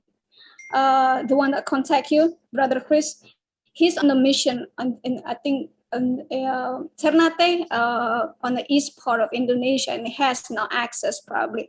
So I'm going to ask Brother YP to contact you. Contact me, give me some dates, and I'd love to help him out. All right, sweet. Jay, I've got a couple quick questions that should be easy to answer. First, Predicator asks if he can translate your videos. Please translate anything I do. It's public domain, whatever they want, they need. If he needs the PowerPoints, have him email me, and I'll give you my email. Sure. Just put it here. I'll put it here in the chat. If people need to email me, I'll put it in the chat. Or you can give it to Scott or give it to Jody, and Jody can distribute it to us. If you would mind doing that, Lindsay, thank you so much. Yeah. So it's a lot easier. You know, it's a lot safer for you to contact the person who contact you than you put it into the public's. Right. I'm just playing safety. Oh, I know, because I've been harassed and harangued when Muslims got a hold of it. They spam my box enormously. So just either give it to Scott or Jody, and they will distribute it to us. All right. Second quick question. The J asks, were there many people named Muhammad in the year 620 in Medina? It was a common name because it was the praised one. This is known all over that part of the world. All Just right. like there were many Umars. It was a normal name. Just like there were many Uthmans. The same token, you could say there were many Jesuses in the first century. Yeah. Right. There's many names Scott too. Right. I see that there's lots of massive revivals. I think the second largest revival percentage wise is in Iraq or Iran behind China. I see that this new information, that there are many holes in the narrative. There's many people that's actually realizing and seeing dreams and visions in Muslim countries, and they're actually coming to the Lord Jesus Christ. Can you speak on the new findings we're have found out about Islam and and all these massive amounts of Muslims coming to Jesus through revival and seeing visions and seeing the facts? Could you speak on that? Yes, I would be, you're hearing an awful lot of this, and I would be careful about some of the sources you're getting. There's a number of things happening in missiology, Jody, that I need to caution you about. There are groups of people called the insider movement. Are you familiar with that term? The insider. I thought Yes. I heard about that. None of you have heard about the insider movement? I've heard of it. I've heard of it. but I Scott, what wasn't do you know about the sure. insider movement? Just so we're talking on the Right. same page. The idea of the insider movement is that Muslims who become Christians would stay inside Islam, continue to go to mosque and dress as Muslims, live among the people. And that's the insider movement, what I know. Yeah, that, and in just one sentence, that's a good definition of it. It's to stay inside. They don't have to leave Islam because Islam and we share the same God. We share the same prophetic line. Muhammad, we have no problem with Muhammad. He is a prophet. He's not a very good prophet, but he is still prophet. There's nothing wrong with the Quran because if you look at the Quran correctly, you can find the gospel in the Quran. Therefore, stay in the mosque, continue to do the 5 prayers, continue to call yourself a Muslim, and for all practical purposes, just love Jesus Christ as your Lord and Savior. And that's all you need to do. So that's the insider movement. And that's where most of these claims are coming from, Jody. So be careful of the claims you're hearing. I'm just warning you, because they're the ones that are claiming millions that have come to Christ in Indonesia and in Bangladesh. But do you believe that these people have really come to Christ? Not when they're going to the mosque, and not when they're still doing the 5 prayers. No. Why not? Since all they need to know that Jesus is Lord and Savior. Well, they need to know more than that. They need to not serve other gods as well. That's one of the commandments that thou They shalt would have say no- they serve the same God we serve. Allah and Yahweh are the same God. Well, you ask the scholars in Islam's and the scholars in Christianity, and they would both disagree with that statement that there's not the same God. Actually, the scholars would agree with that. Most scholars do believe that the Abrahamic faiths have the same God. Oh. Abraham was, whether you call it Allah, that's just the Arabic name for God, or you call it Yahweh, that's just the Hebrew name for God. It's the same God. How do you defend that? Ooh, I would just go with a lot of probably get together the sources of Islam and the sources of Christianity that would actually dispute that. I can go much quicker. Let me show you how I do it. When anybody comes up to me and say we share the same God, I go up to them and I shake their hands. Oh, yes. God bless you. I heard this. You said, Okay, let me hear you do it. You said, well, praise God. I'm glad you can eat pork now. I'm glad you can worship No. and drink a bottle of wine. No. I don't say that. I don't know where you got that from. That's not me. Okay. I love pork, I love wine, but I don't say that because that will just destroy. This is what I do. I shake their hands and I say, I'm so glad you have finally admitted that Allah is God the Father, God the Son, God the Holy Spirit. I'm so glad that you have finally admitted that Allah entered time and space, was walking and talking in the cool of the day with Adam and Eve. I'm so glad after 1400 years, you're the first Muslim that has finally admitted that Allah died on the cross and rose again. And I'm so glad that you have finally admitted, and we've been asking you for years, that Allah is the Son of God. Thank God, because those are the 4 things that we have always disputed you on. And you That's now right. have admitted that we share the same God. Well, then you have to agree, say yes to all those 4 things. Now, what have I just done, Jody? I have actually underlined exactly the 4 primary differences between Allah of the Quran and Yahweh of the Bible. Amen. and I have taken it down to a theological premise, and I've destroyed the foundation. After you say those four things, how long did it take me? 10 seconds, maybe 20 seconds at the most. You can do it in 20 seconds, and you can destroy from that time on that we do not share the same God. Not at all. Unless you can say yes to those four things. That God, Allah, is triune, that Allah entered time and space, that Allah died on the cross, and that Allah has a son. Bingo. That's all I want to hear from Muslims. And the insider movement is not doing any of that. They're allowing them to do what most people are doing. We share the same God. We share the same prophetic line. We have the same books. Once you do that, you have pretty much emasculated Jesus Christ, because this is not the Jesus. He is not in this book at all. The gospel cannot be found in the Quran. Muhammad has nothing to do with the prophetic line, and I want nothing to do with Allah. He is deceitful, duplicitous, and in every case, he is not the God I see in this Bible. And that's why, please, if you get that wrong, everything else gets wrong. Okay? Okay, what books would you, besides the one you've already mentioned, are there any other books that people that wants to learn more about this, or people that wants to be more effective of witnesses? Are there any books that you would recommend? Nothing has been written about this because this is all only 2 years old. We're just now going to have to write books on this. This is all brand new. Now, the one book that you can get, if you have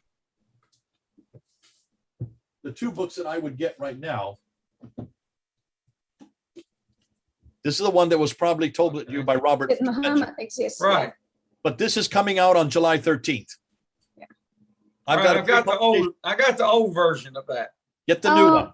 It's Brother Jay, I have a book called It's All About Muhammad by F.W. Burlough. What do you think about that book? I'm sorry, I didn't catch the name. I have It's All About Muhammad by F.W. Burlough. I've never heard of it. What do you think? Let me show you the book. Hold on a second. But this is going, actually, he rewrote this book last year because of us. He came onto my show a year ago, and I started introducing all this new stuff on the inscription, the coins. Hold on, let me just look at it again real closely. It's All About Muhammad. Yeah. Never heard of him. Sorry. Never heard of him. Yeah. Let me give me the title again. Put it up. Let me see what it says. A biography of the world's most notorious prophet, illustrated. Now, is that a critical biography, or is that just another biography? It's a critical biography, but it's also, it's a proving that why is he become a prophet, and all of those like miracles since he was a baby, or a proof that he married Khadijah. So it's kind of mixed. Okay, it seems to me that he's just using the Islamic traditions. Why does he waste his time on the Islamic traditions? Right. I would suggest you do what Robert Spencer has done. This guy has done away with the Islamic traditions. Say, what do we know from the 7th century? He's basically doing what I just did, but he doesn't have all the newest material because this was written in November. And already it's out of date. And I said that to him. I said, you haven't talked about the inscriptions. You haven't gone about the coins. You haven't talked about some of the most devastating material that's coming out of Jerusalem. That's all stuff that's going to be coming out next week. So even as you buy these books, they're already out of date. The one that is probably the tome that almost all of us use, is like an encyclopedia, is this book right here. Cannot see. Hopefully we can figure out which one. Seeing Islam. Seeing Islam as Others See It. Let me just open up the title page. Maybe that's better. Seeing Islam as Others See It by Dr. Robert Hoyland. Okay, I can see it. Okay. You can get this in PDF, by the way. You don't have to buy it. You can get it in PDF. Okay, cool. Now, this do you have the PDF that you can share with us? You can email me, and I'll Jody, if you email me, or okay, Scott, or Lindsay, that's your job again. I'll send it to you. I don't have the access to you. I have YP. YP have the access to you. Whoever, just have one person email, but don't all of you email me. Just one of you email me. I'll send it, and then you can pass Scott. it to everybody else. Brother Jay, would you do me a big... Let me just tell you why this is important. This book is the one that goes to everything that was written in the 7th century, and he basically takes it. He reads and writes 18 languages. He takes all of it, and then he puts it into English so we can read it. That's why this is such a devastating. Awesome. Well, I want to know when you're going to write your book so I can buy it. It's coming out. I'm in the process of writing it now, and You know, one of the things I do, Jody, if you just look at every one of my Pfander films, I'm putting up about a film right now about every other day, a new film. And it's all brand new material. And we're getting, almost all of them are going over 10,000 views. Many of them, like the one yesterday, has already over 21,000 views. We're getting so many. But at the bottom of every of those films is a description box. In the description box, I do a summary of everything I've had in that video.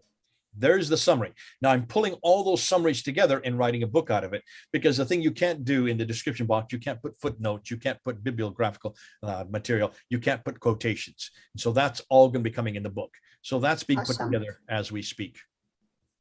All right, our brother Adam Seeker has a question or comment. This is going to have to be the last one. It's time to wrap things up. So Adam, what do you have to say?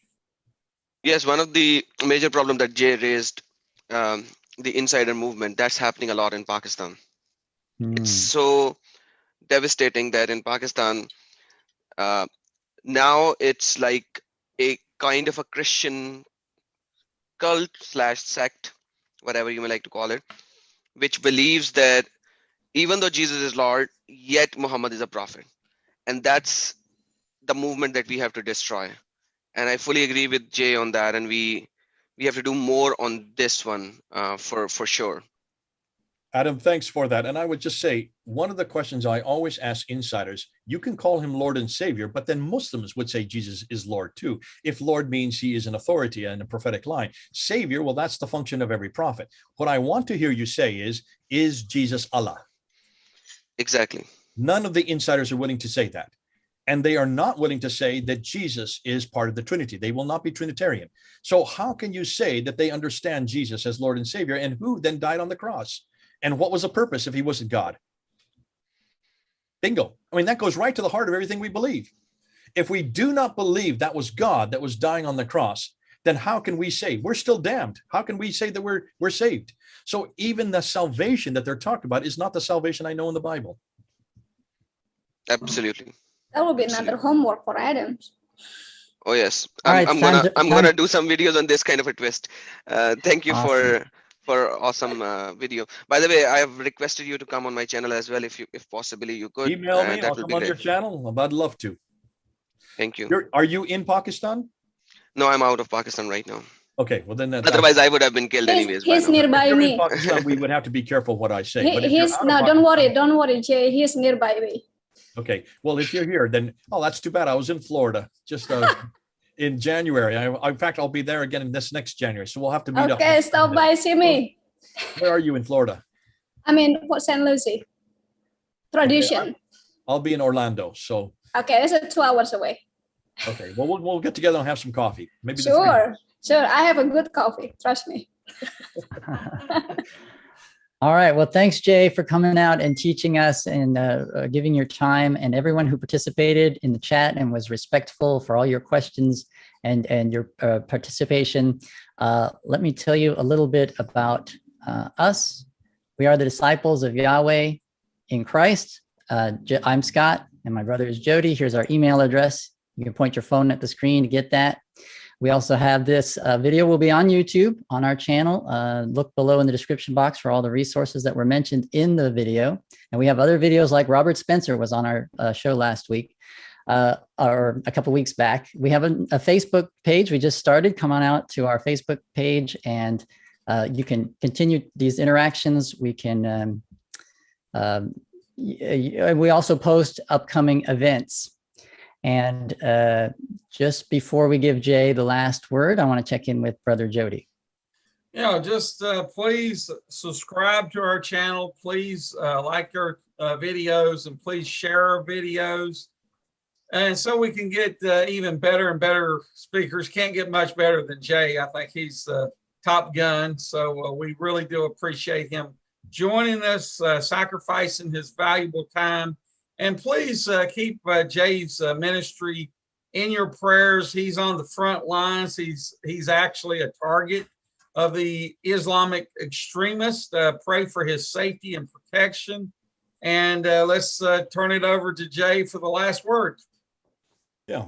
Well, thank you. I think these are the kind of shows that I think need to get out there. People need to You need to bring as many of people who are like me. You need to bring Al-Fadi in, bring David Wood if you can get him, Sam Shamoon, get Hatun Tasher. She'd love to talk to you. I've actually wanted to get her. I don't have no contact. Maybe I can email you. Email me and I'll give you the contact, because you need to start, you need to make sure you're getting all the major players. And these are the major players. I'm glad you got Robert Spencer. He is one of the best ones for getting it down and writing it on paper. Right. But I think what Jody, you can contact YP for all of the contacts. you can Okay, email me and you can get those. But I think in conclusion, what you've seen and what we're finding out, I've been working in this kind of world, the historical critique. We call it the historical critique since 1995. So 26 years I've been working on this, but I've never seen the material that we're getting now. When the Patricia Crones and the Michael Cooks and the John Wansboroughs, these are all the scholars who've gone ahead of us. When they were working on this kind of material, they only had 1 or 2 people to help them out. They didn't have the internet. Today, I have about 20 to 30 people. In fact, that phone you kept on hearing that was interrupting was one of my researchers. I have so many researchers helping me out, and we have immediate access because of the internet. We are getting so much new material. It's almost hard to keep up with it. I could almost put up a video a day, but I've got so many other responsibilities. I can't do that. But everything we're putting up is brand new. We're not everything we're putting up, if you can see, almost everything we're putting up, no one has put up before. That shows that there's an enormous amount of new research yet to uncover. And as I say, the more we scratch, the more we find. The more we find, the more we shine. The more we shine, the more they whine. Oh, how sublime. That the fact that we're able to unpack so much and so many artifacts, murals, tablets, stelas, artifacts such as buildings, rock inscriptions, coins, and then, of course, the manuscripts. The more that we look at them, the more that we're coming up with not only the evidence that Islam did not exist at the time of Prophet Muhammad, was not introduced by a man named Muhammad, had nothing to do with Muhammad of the 9th and 10th century. What we now know is that this was a Christian sect that started ameliorating and started to be formed as to give the Arabs their identity. And the Arabs wanted their distinct identity from the line of Ishmael because they didn't have a scripture like the Jews and the Christians had. They didn't have a prophetic line like the Jews and the Christians had. So how are you going to get your own prophetic line? How are you going to get your own revelation? You're going to have to create that prophetic line, and you're going to have to create that book. Once they got the book and the man, they need the place. Once they had the place, Islam then formed. That we're now seeing that happened not over a 22-year period, like Muslims like to tell us. It happened over 200 to 300 years. Isn't that how all religions that are man-made start? That's all we have to say today. It looks like we have an awful lot yet to unpack. The next time I come on, I'll have even more new material to introduce to you. God bless you. It's been God great bless to be you. with you for this Thank hour you. and a half.